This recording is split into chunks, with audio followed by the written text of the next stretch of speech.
નમસ્કાર મિત્રો, હું ડોક્ટર સમીર પટેલ, બાળ રોગ નિષ્ણાત, વિહાન હોસ્પિટલ ભાડજ અમદાવાદથી આપ સૌનું સ્વાગત કરું છું।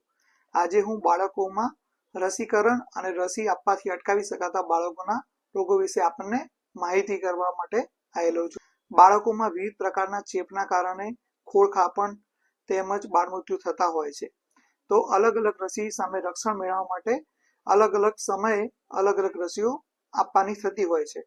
બાળકોને નિયમિત રસીકરણથી કયા કયા ફાયદા મળતા હોય છે તો આપણે એ સમજીશું। બાળકોનો શારીરિક અને માનસિક વિકાસ થાય છે, બાળક તંદુરસ્ત બને છે, બાળકોની નિર્ણય શક્તિ, યાદ શક્તિ, વિચાર શક્તિ સારી રહે છે, બાળક તેજસ્વી બને છે, બાળકોમાં મગજનો ચેપ જેને આપણે મેનિન્જાઇટિસ કહીએ છીએ તેમજ એનાથી ખોળ ખાંપણ થતી હોય તો HIV અને મેનિન્જાઇટિસની વેક્સિનથી અટકાવી શકાય છે।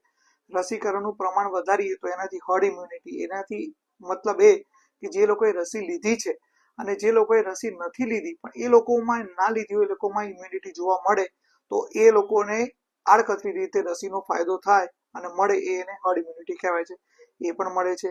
બાળકોની નિયમિત રસી મુકાવો તો રસી બાળકોને દાખલ કરવા પડતા વધારાના ખર્ચાથી પણ મુક્તિ મળી શકે છે। બાળકને બધી રસી મુકાવી જરૂરી છે અને જીવને રોગો સામે આપણા બાળકને રક્ષણ આપવું એ પ્રાથમિક આપણી ફરજ છે। ઓરી, ત્રિગુણી, પોલિયો, મેનિન્જાઇટિસ, રોટાવાયરસ, ટાઇફોઇડ, કમળા આ બધી રસી બાળકને વિવિધ સમયે રોગોના રક્ષણ માટે આપવી જરૂરી છે। સામાન્ય રીતે બાળકના રસીકરણનું શિડ્યુલ બાળકના ઉંમર પ્રમાણે જે રોગ થતા હોય એ સમય પ્રમાણે ગોઠવેલું હોય છે।